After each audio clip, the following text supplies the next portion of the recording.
안녕하세요. 지난 시간에 이어서 대한민국 최고의 강연 최강일 교시에서 강연을 맡은 인지심리학자 김경일입니다. 네. 지난 시간에 이제 코로나와 관련된 이야기를 좀 드렸죠. 지난 시간에는 코로나 블루로부터 빠져나온다, 좀 아픈 곳에서부터 좀 정상화된다라는 얘기를 드렸으니까 오늘은 좀 더 다른 맥락. 오늘의 강연 주제는 게임과 인간입니다.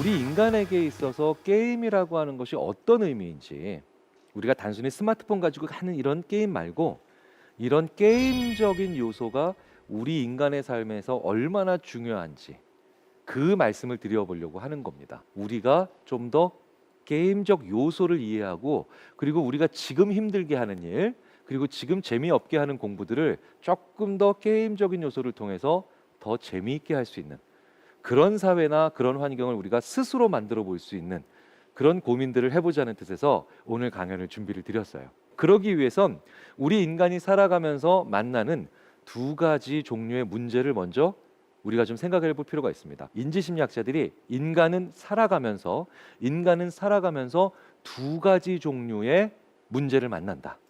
첫 번째는 well-defined problem입니다. 그리고 두 번째는 ill-defined problem이죠. 그러니까 well-defined는 좋은 문제, ill-defined는 나쁜 문제? 아니요, 그런 뜻이 아니라 우리가 살아가면서 이런 여러 두 가지 종류의 문제를 만나는데, well-defined는 요소가 잘 규정되어 있기 때문에 눈에 잘 들어오는, 그리고 ill-defined는 그런 요소들이 엉망으로 규정되어 있기 때문에 눈에 잘 안 들어오는, 그래서 약간 더 혼란스러운 그런 문제들이에요. 그러니까 어려운 정도라기보단 혼란한 정도입니다. 자, 조금 더 구체적으로 말씀을 드려볼게요. 672 더하기 375, 이런 문제는 well-defined problem입니다. 잘 규정된 문제예요. 그러면 32,722 더하기 642,745, 이것도 well-defined예요. 자, 그런데 첫 번째 문제에 비해서 두 번째 문제는 훨씬 더 어렵죠. 그런데 양쪽 다 well-defined입니다. 왜? 자, 이런 문제는 어떻게 최종적인 답에 도달하나요? 첫 번째로 예를 들어서 635 더하기 375 이런 문제 풀 때는 1자리 더하면 되죠. 그 다음에 10자리 더하면 되죠. 그 다음에 100자리 더하면 되죠. 그러면 1자리를 다 더하고 이제 10자리에 와 있으면 나는 3분의 1 끝낸 거죠. 그리고 내가 10자리까지 끝냈으면 이제 100자리 하나 남았으니까 3분의 2 끝낸 거죠. 그럼 3분의 1 남은 거죠.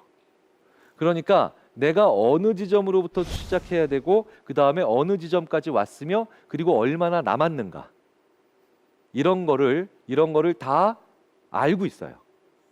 그러니까 이런 문제를 풀 때는 내가 뭘 하면 그만입니까? 내가 시간과 노력을 막 투자하고 열심히 하면 되죠. 그죠? 열심히 하면 되는 문제예요. 그리고 이런 문제는 어디에서 만나느냐? 주로 고3 때까지 만나죠. 시험 문제들. 그러니까 학교에서 우리가 푸는 문제들, 이런 문제들은 다 well-defined예요. 대부분 well-defined입니다. 네. 그런데 학교에서 이런 문제 잘 안 나오죠. 시험 문제로. 아니, 나올 수가 없을 수도 있어요. 지구를 지키려면 어떻게 해야 돼? 남북 통일하려면 어떻게 해야 돼? 이런 문제 잘 안 나오죠. 왜? 이건 어떻게 시작해야 되는지, 어디서부터 출발을 해야 되는지, 그리고 얼만큼 했는지, 얼만큼 남았는지를 알 수가 없죠. 위대한 결과를 만들어내는 문제라서도 아니에요. 왜? 제가 만약에 대학생인데 캠퍼스에서 정말 마음에 드는 여학생을 제가 봤습니다. 나 저 여학생이랑 꼭 연인 관계가 되고 싶다. 한번 사귀어보고 싶다. 어떻게 하면 저 여학생의 마음을 얻을까? 이것도 ill-defined죠. 이것도 규정이 안 된 문제예요. 어디서부터 시작했는지, 얼만큼 해야 되는지, 얼만큼 남았는지를 알 수 없는 모든 문제들 다 ill-defined, 제대로 규정되지 않은 문제들이죠. 자, 그렇다면 우리가 고등학교를 졸업할 때, 상당히 많은 부분은 대학도 그렇겠지만 학교를 졸업하기 전까지는 well-defined를 만나겠죠.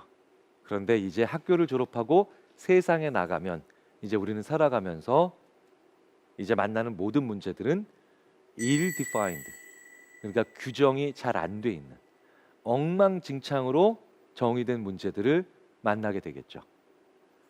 우리 삶이 이래서 고달픈 거 아니에요. 학교 때 반에서 1등이 꼭 세상에서 1등이 아니라는 걸 너무나 잘 알고 계시잖아요. 그 이유가 바로 뭐냐? well-defined를 잘 풀었던 사람들이 ill-defined 문제를 잘 푸는 건 아니기 때문이라는 거예요. 우리 인생이 참 이래서 한편으로는 혼란스럽고 한편으로는 재밌는 거죠. 아니 생각해 보세요. 고등학교 때 저희 반에서 1등 하던 친구가 지금도 맨날 1등 하고 있으면 얼마나 재미가 없어요. 그렇죠? 그 친구 입장에서 너무 속상하겠지만.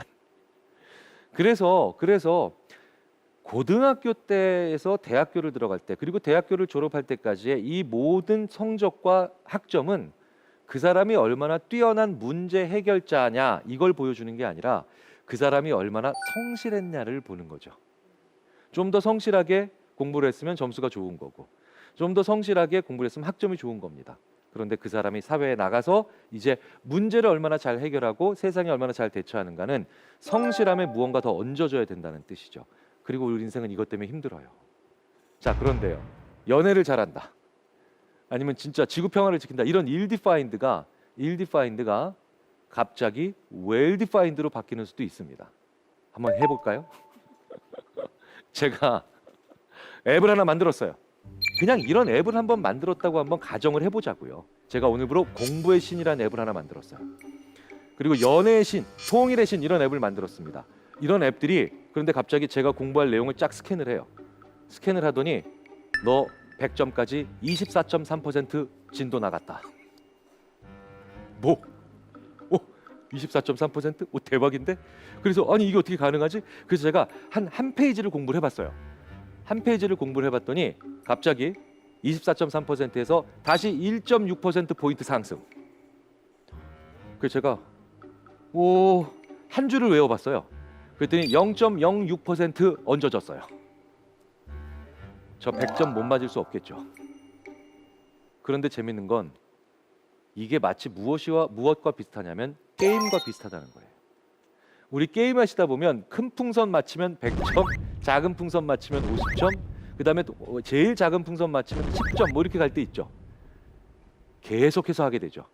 왜? 내가 어디에 있고 얼만큼 했고 그리고 하는 만큼 포인트가 쌓이니까요. 이게 게임이에요. 그리고 방금 전에 저는 공부의 신이라고 하는 말도 안 되지만 어쨌든 그 앱을 통해서 방금 전에 공부를 게임으로 만들었습니다. 연애도 마찬가지예요. 제가 방금 전에 그 점 찍어뒀던 여학생에게 다가가서 혹시 밥 같이 먹을래요? 라고 얘기했는데 갑자기 앱이 연애의 신 앱이 너 저 여학생의 마음을 얻을 때까지 100이라고 치면 오히려 지금 마이너스 7. 뭡니까? 이 여학생은 지금 밥 먹기 싫은 거죠. 그리고 원래 남성과 식사하는 걸 별로 안 좋아할 수도 있습니다. 그래서 그럼 저는 그렇구나. 그럼 앞으로 밥 먹자는 얘기 좀 조심해야 되겠네. 근데 갑자기 다음 날 그러면 새로 생긴 저 카페에서 커피 한잔 하실래요? 갑자기 11.4% 상승. 이 여학생은 커피 마시는 건 좋아하는구나. 계속해서 이렇게 해봅니다. 그래서 어떤 게 점수를 따는 거고 어떤 게 점수를 잃는지를 찾아갈 수도 있겠죠. 마치 미로 게임처럼.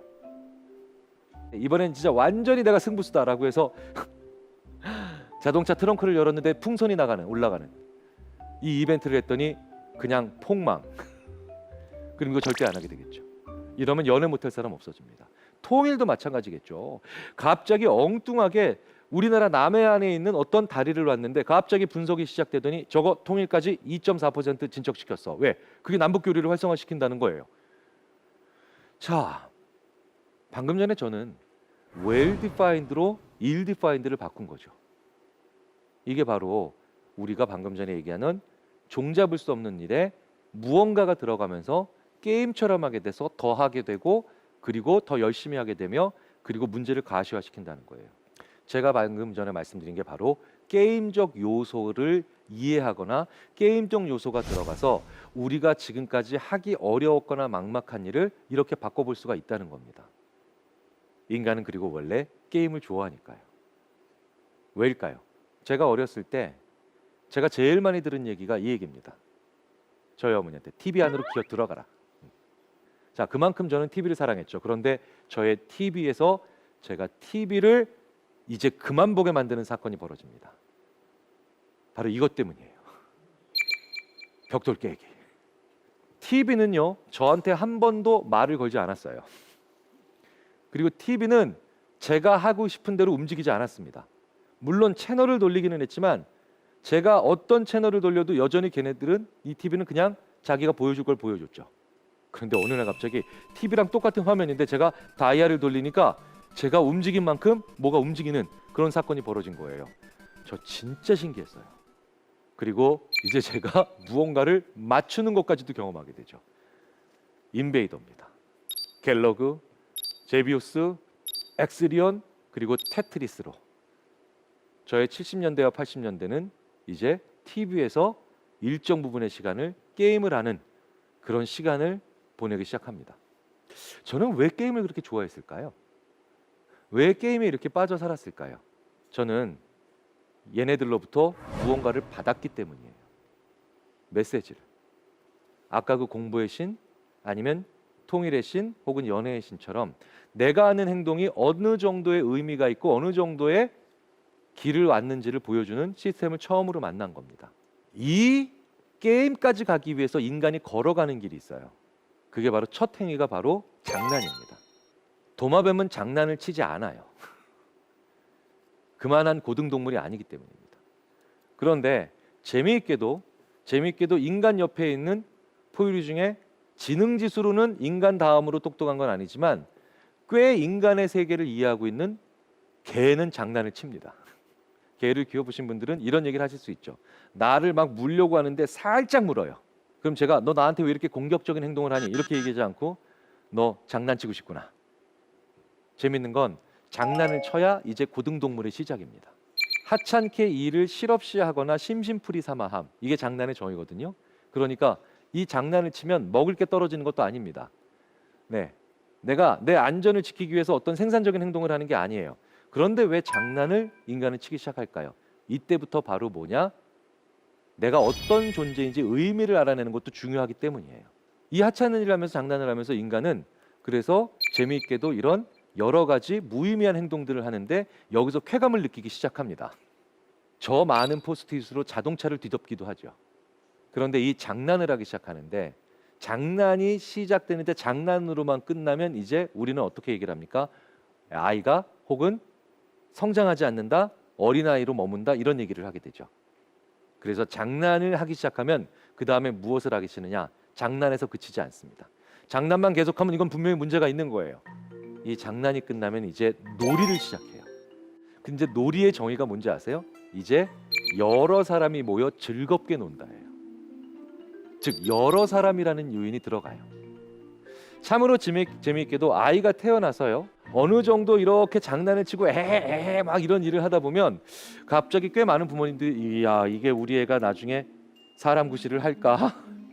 혹은 이런 걱정을 하신다고 합니다. 하지만 걱정하실 필요 없죠. 아이는 이제 놀이를 시작합니다. 놀이를 시작한다는 건 무슨 뜻입니까? 여러 사람이 모여서 이제 다른 친구들과 놀이를 시작한다는 거예요. 이 다른 친구들과 놀이를 시작한다는 건 바로 뭐냐면 바로 모이기 시작한다는 거죠. 그리고 그 모이는 게 시작되면 오락을 하기 시작합니다. 몸의 피로를 풀고 기분을 좋게 하기 위해 하거나 보며 즐기는 일.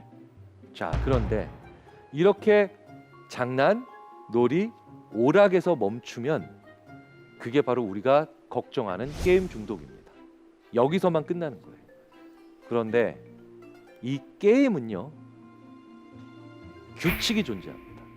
규칙을 정해놓고 승부를 겨루거나 유희를 목적으로 하는 놀이인데 여기서 뒤에 유희에다 초점을 맞추면 여전히 이 전까지의 오락에서 끝나지만 하지만 규칙성에 만약에 초점을 맞추면 이제 그런 게임적 요소를 이해하기 시작하는 거예요.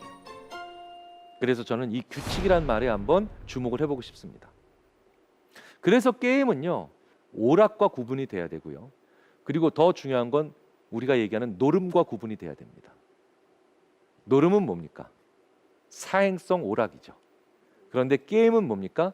규칙을 정해놓고 무언가를 열심히 하게 만드는 패턴을 우리가 인식하는 거예요.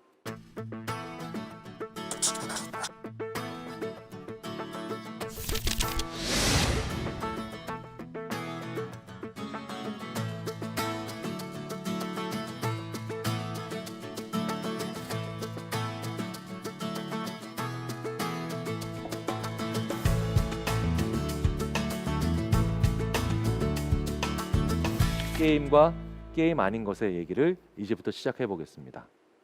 규칙대로 하는 것. 이것만 있으면 일과 공부예요. 공부에서 2 곱하기 2는 4죠. 그런데 여기에서 4라고 하는 것을 얘기하면 정답이고 그래서 내가 점수를 받죠. 그건 게임과 다르지 않습니다. 그런데 말씀드렸다시피 이 규칙대로 하는 것에서 피드백이 없으면 그게 공부와 일이에요. 그래서 아까 공부의 신은 게임이지만 우리가 일반적으로 하는 공부는 게임이 아닌 겁니다.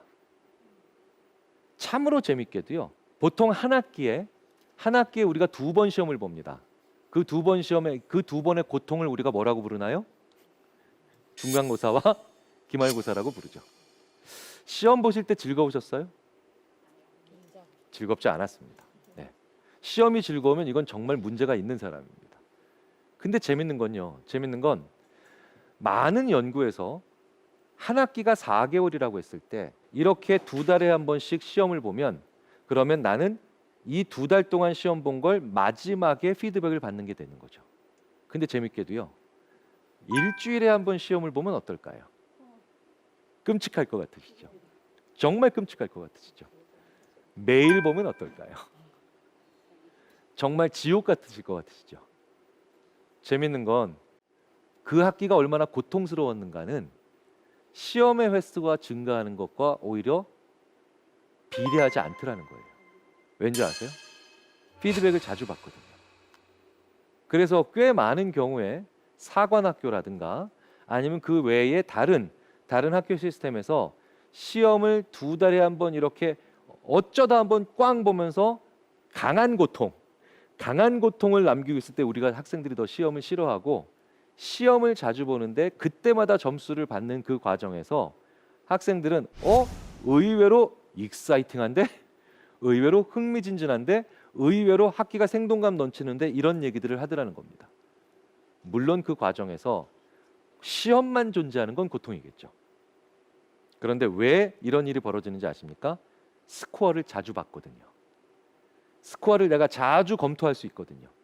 그 과정에서 묘미가 생기더라는 거예요. 자, 그렇기 때문에 이 인간이 피드백을 어느 지점에 받고 얼마나 받느냐는 엄청나게 중요합니다. 자, 피드백이 어느 지점에 들어가느냐가 얼마나 사람을 많이 바꾸는가를 보여주는 실험 하나 보여드릴게요. 양초를 벽에 고정하셔야 됩니다. 촛농이 떨어지면 안 돼요. 테이블 위에 있는 물건들은 어떤 걸 이용해도 좋습니다. 어떻게 하면 이 문제를 해결할 수 있을까요? 이거 의외로 어려워요. 네? 벽에, 그러니까 이제 대부분 벽에 붙인다는 생각을 하십니다. 그래서 벽에 이렇게 딱 붙이고 촛농을 이렇게 세로로 계속해서 성냥으로 계속 그려서. 근데 이게 또 저희가 그렇게 만만하게 해놓질 않았습니다. 그래서 이 초가 길기 때문에 뚝 하고 떨어집니다. 계속해서 떨어져요. 실제로 어떤 대학에, 어떤 미국의 명문대학 혹은 한국의 명문대학에서 이걸 하더라도 양초가 계속해서 뚝 하고 떨어지고 뚝 하고 떨어져서 학생들이 무지하게 약 올라옵니다. 30분 넘어가도 해결 못하는 학생들의 비율이 70%가 넘습니다. 그런데요, 이 문제 어떻게 해결하는지 아십니까?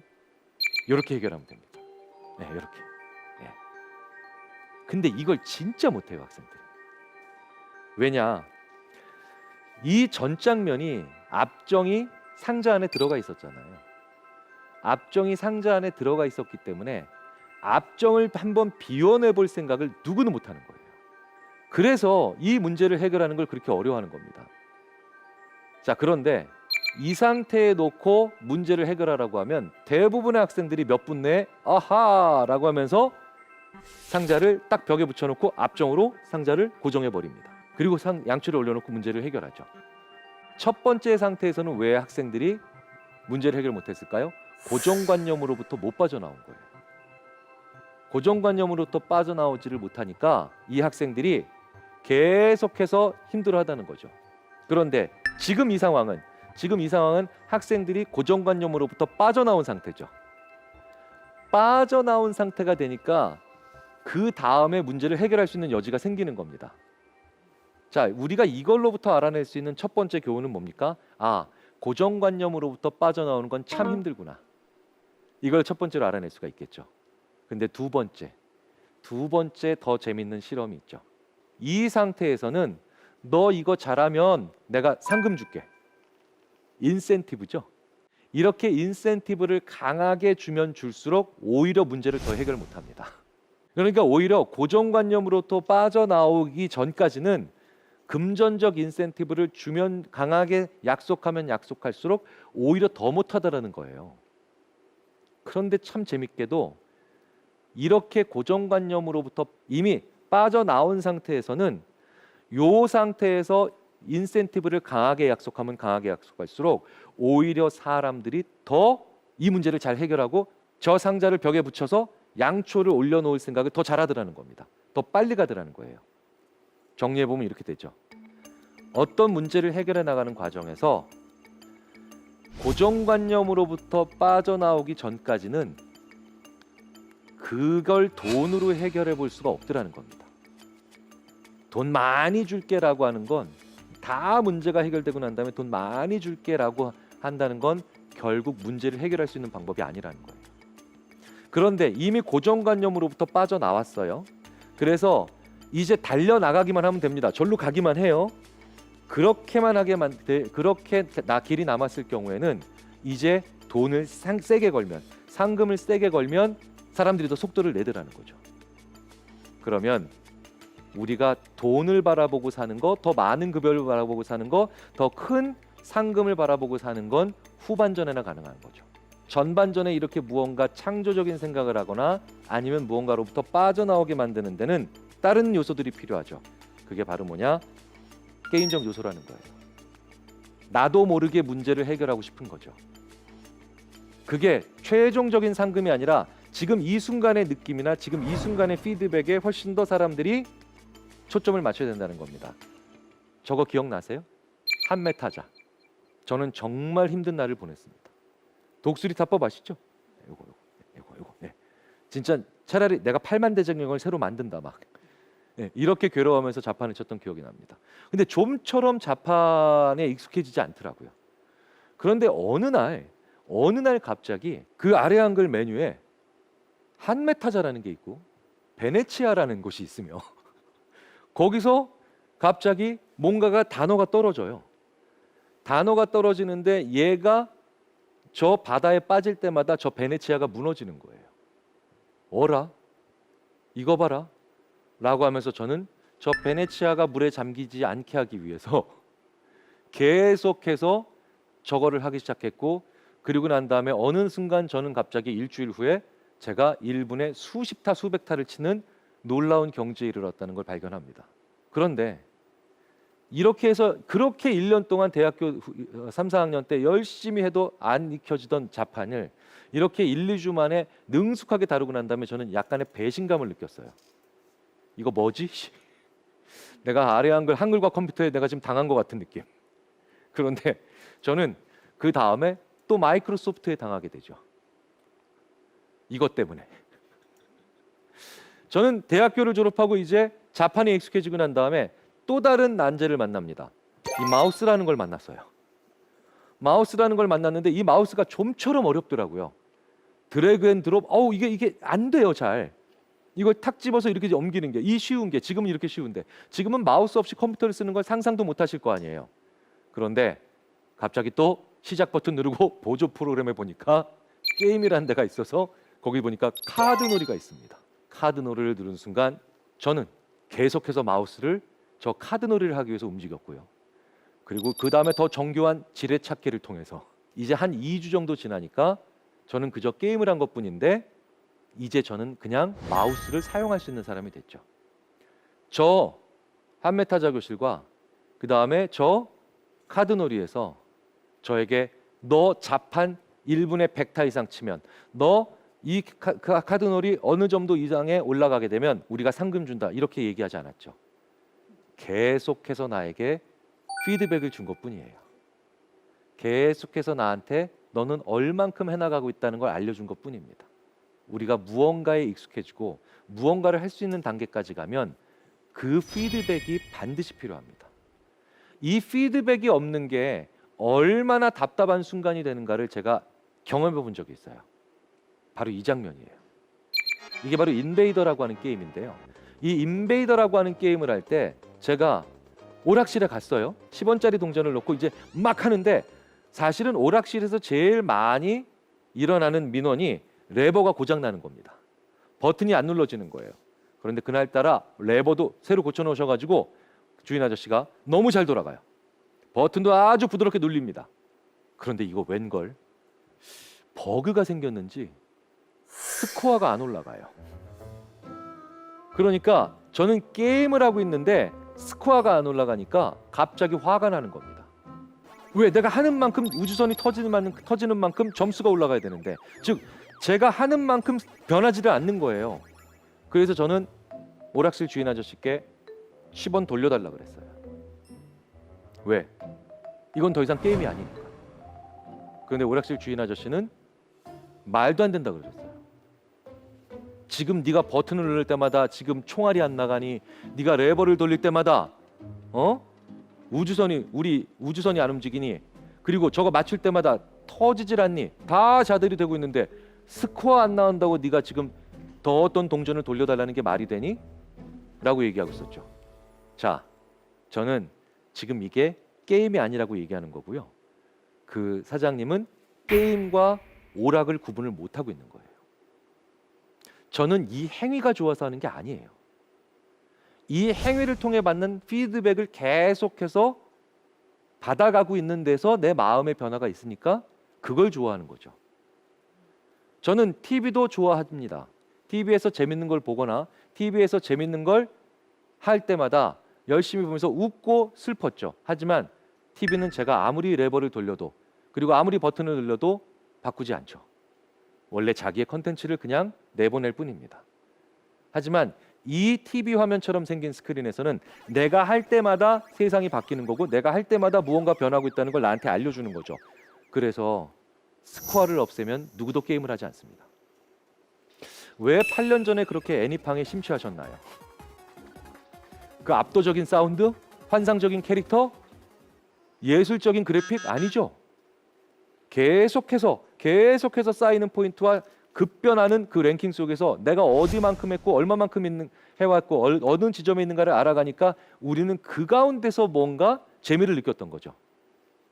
저는 그래서 이 게임과 오락을 구분하지 못하는 이 사장님, 게임과 장난을 또 구분하지 못하는 이 사장님과의 영원한 결별을 선언하고 다시는 그 오락실에 가지 않았습니다. 이건 말도 안 돼. 왜냐하면 저는 그때 정말 인류 문명의 가장 집약적인 곳을 오락실이라고 생각했거든요.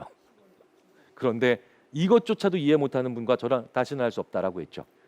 애니팡이든 인베이더든 모든 게임이 피드백을 지우면 그냥 노동이에요. 그냥 일입니다. 그래서 저는 이게 재미가 없었던 거예요. 그리고 할 의미를 못 찾았던 겁니다. 이후에 90년대든 2000년대든 제가 했던 수많은 게임들 역시 제가 어느 지점에 와 있고 얼만큼 했으며 앞으로 얼만큼 나왔는가를 계속해서 실시간 피드백으로 보여줬죠. 이 실시간 피드백을 보여주는 것을 우리는 게임이라고 부르고, 그것이 없으면 저건 그냥 무의미한 행동들일 뿐입니다. 자, 그렇다면 피드백이 얼마나 사람을 바꾸는가를 한번 보여드릴게요. 이 피드백이 바로 내가 남한테 하는 대화일 수도 있다는 걸 생각해 보면 우리가 얼마나 게임을 통해서 배울 수 있는 게 많고, 그리고 이 피드백이 얼마나 중요한가를 알 수가 있죠. 자, 지금 보시는 저 게임은 80년대를 화려하게 수놓았던 팩맨이란 게임입니다. 고개를 끄덕이시는 분들은 전부 다 저걸 해보셨다는 얘기고, 그러니까 세대가 웬만큼 되셨다는 뜻이죠. 자, 그런데 이 팩맨은요, 유령으로부터 도망가는 거예요. 그러니까 회피하는 거거든요. 근데 재밌게도 점수는 쌓이죠. 점수는 쌓여요. 자, 재밌지 않으세요? 도망가는데 점수는 쌓여. 뭔가 좀 불일치가 있는 것 같습니다. 그래서 어려웠던 거예요. 그래서 힘들었던 겁니다. 잘 안 됐던 거예요. 왜? 내가 해야 되는 동작은 회피인데 점수는 쌓이고 있으니 접근하고 싶어지거든요. 자, 그런데 이 피드백을 한번 바꿔봅니다. 제가 개발자 한 분에게 부탁해서 실제로 어떤 기업에서 시연까지 해드렸어요. 점수를 미리 10만 점을 줍니다. 미리 10만 점을 주고 내가 유령으로부터 도망가는 그 거리가 좁혀질수록, 즉 회피를 잘 못할수록 점수도 뺏겨요. 우리가 점수를 뺏기는 결과는 회피하고 싶겠죠. 그러니까 동작도 회피고 피드백의 방식도 회피로 바꾼 거예요. 점수도요 뿅뿅뿅뿅하고 원래 게임처럼 쌓이는 게 아니라 미리 10만 점에서 뺏길 때마다 철커덩 철커덩 철커덩 하면서 가슴 철렁한 사운드로 바꿉니다. 3배 더 잘합니다. 행위의 종류와 그 다음에 피드백의 종류가 서로 호환성 있게 돌아가니까 3배를 더 잘하는 거예요. 근데 문제가 하나 생겼어요. 뭔지 아세요? 재미가 없어졌어요.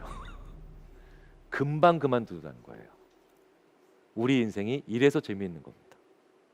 어떤 일을 잘하게 만들기 위해서 게임의 요소, 그 행위의 요소와 혹은 일의 요소와 피드백의 요소를 합칠 수도 있죠. 서로 일치하게 만들 수 있습니다. 그런데 그 일치성이 너무 높아지면 이제 흥미와 호기심을 잃어버릴 수도 있더라는 거예요. 너무 뻔한 일이 돼버리니까. 그 사이에 어떤 지점을 찾는 게 우리가 해야 될 일들입니다. 우리가 그 일을 더 잘하게 만드는 게 목적인지 혹은 그 일에 흥미를 가지게 되는 목적인지에 따라서 행위의 종류와 그 다음에 피드백의 종류를 어떻게 변환시키느냐에 따라서 무궁무진한 세계가 펼쳐질 수 있다는 거예요. 그래서 피드백의 종류가 많아지는 사회는 굉장히 중요한 사회입니다. 자, 제가 좀 살이 빠졌어요.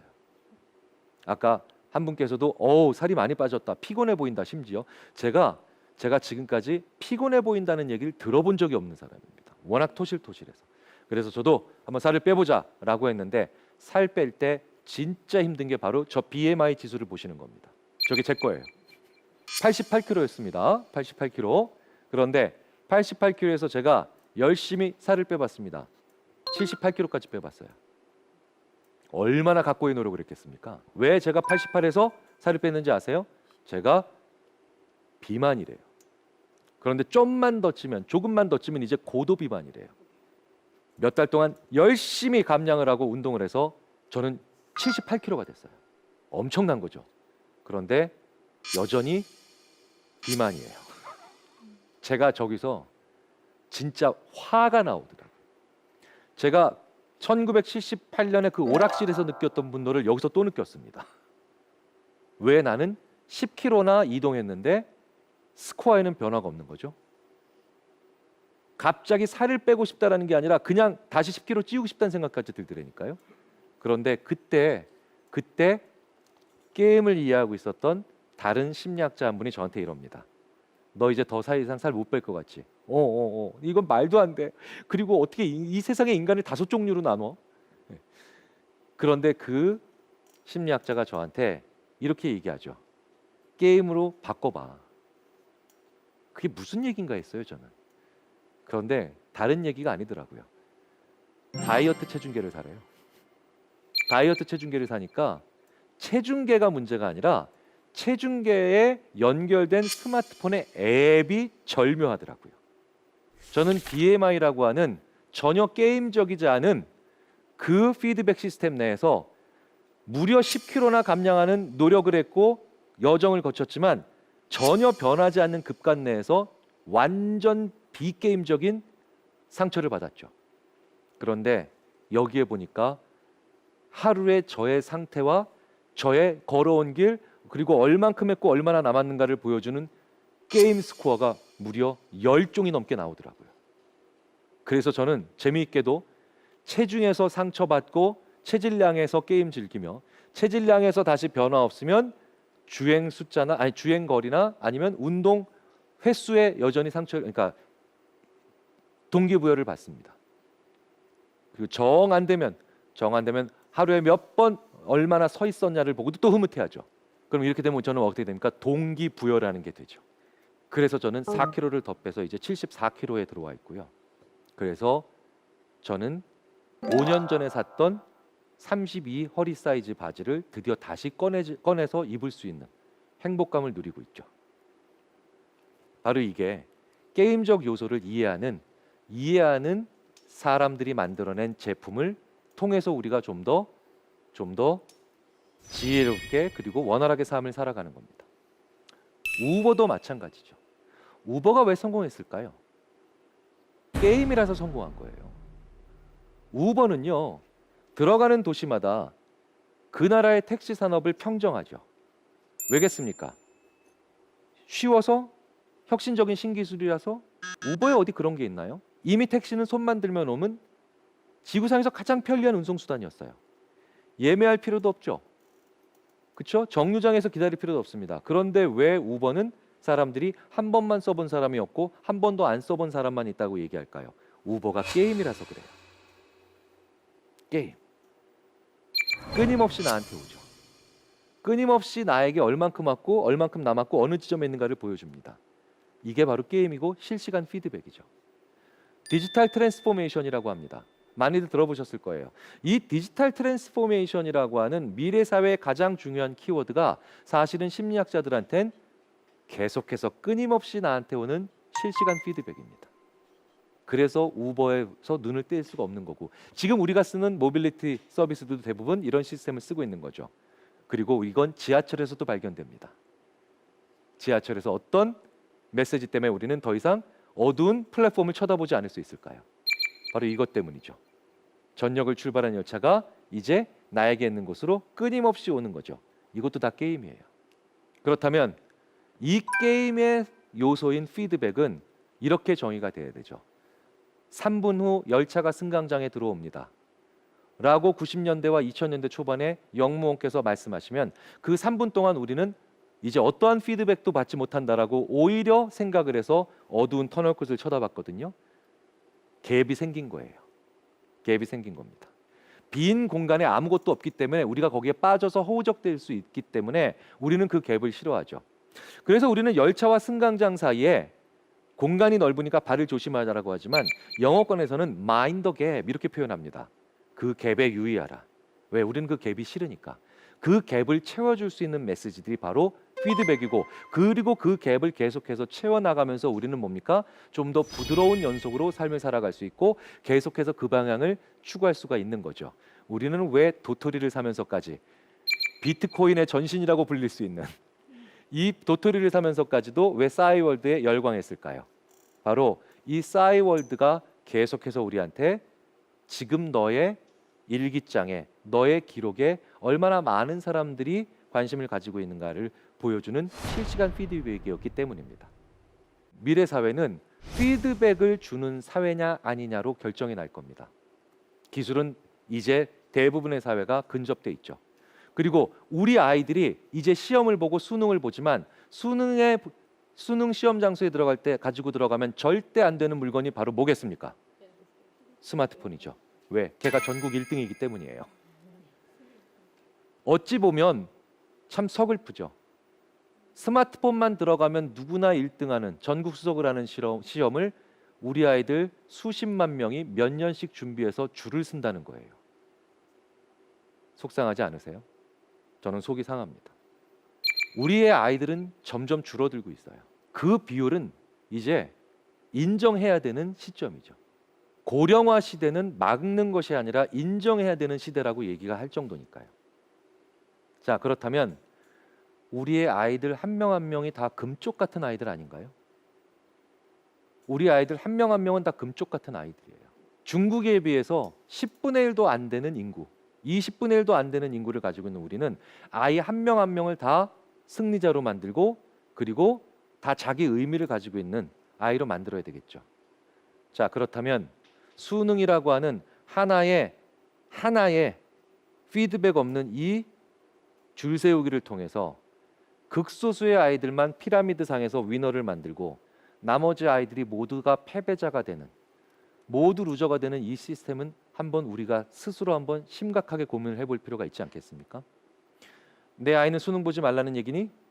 아니면 대학 입시를 거부하라는 얘기야? 저는 그런 뜻으로 드리는 말씀이 아니라 우리 아이들이 얼마나 좋은 피드백을 받고 있는가에 대해서 한번 고민을 해보자는 거예요. 정말 우리 아이들은 다양한 피드백을 가지고 받을까요?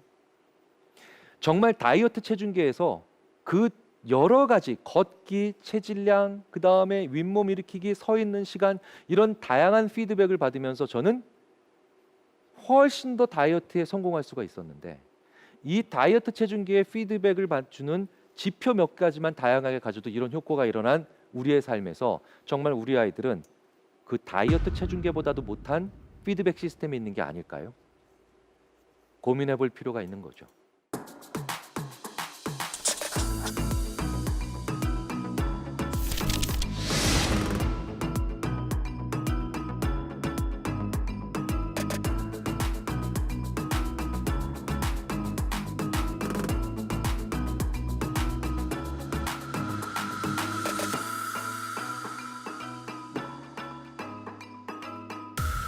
제가 즐겨 쓰는 화법이 있어요. 그리고 이 화법은 심리학자들이 얘기하는 굉장히 중요한 사람의 본질을 얘기해주고 사람을 훨씬 더 지혜롭게 만드는 화법입니다. 타고난 의지력이 아닌 그 사람의 전략에 칭찬하는 겁니다. 김대리 자네 요즘 금연에 성공하고 있다며? 정말 놀라운 의지력이군. 어떻게 이렇게 노력을 잘하고 있는 거야? 이것보다 김대리 자네 요즘 금연에 성공하고 있다며? 방법이 뭐야? 두 번째가 훨씬 더 좋은 대화법이죠. 왜?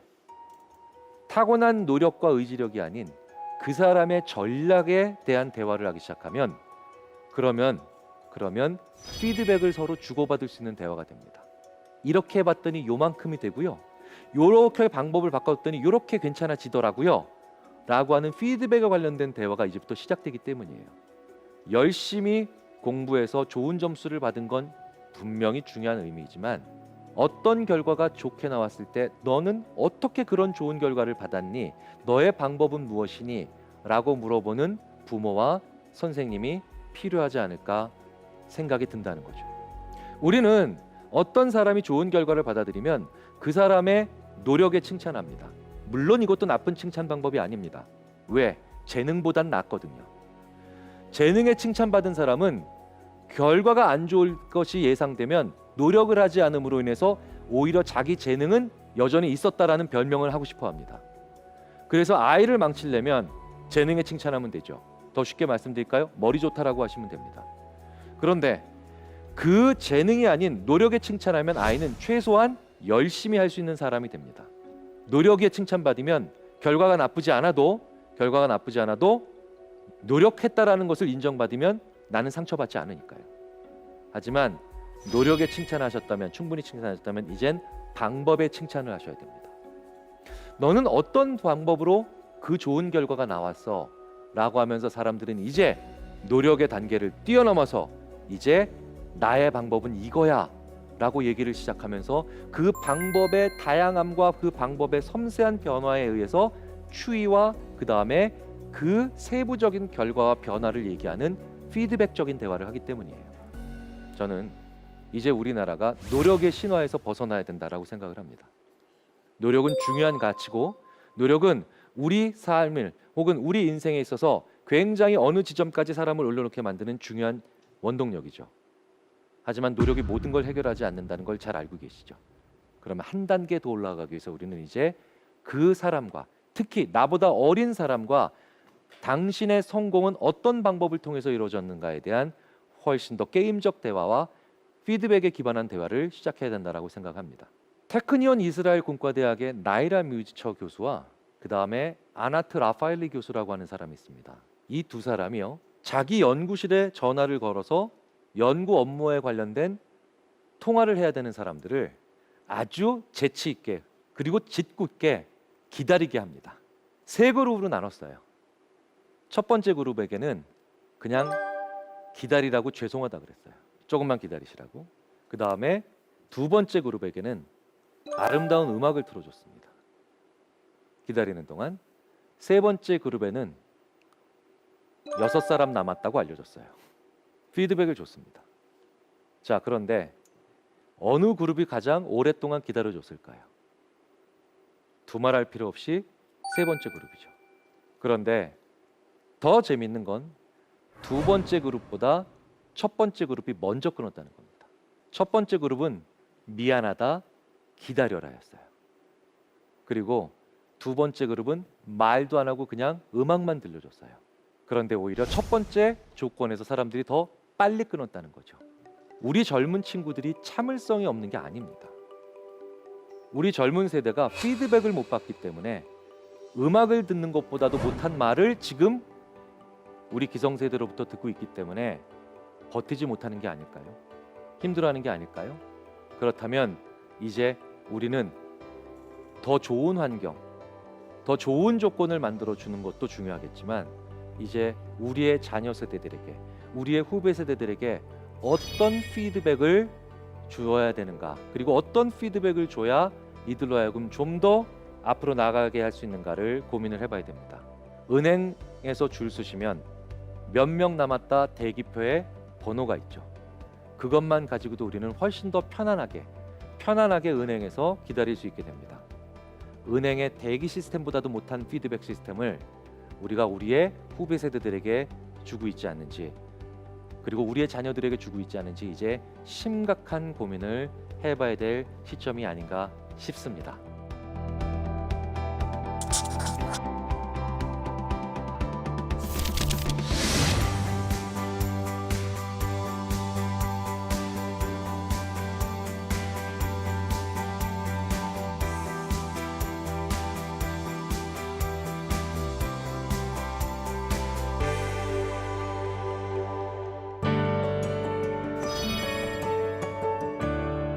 게임과 일의 차이는 피드백이 결정한다. 피드백이 아예 없으면 그건 정신적이든 육체적이든 중노동입니다. 그런데 피드백이 존재하면 이제 사람들은 할 수 있는 일이 될 겁니다.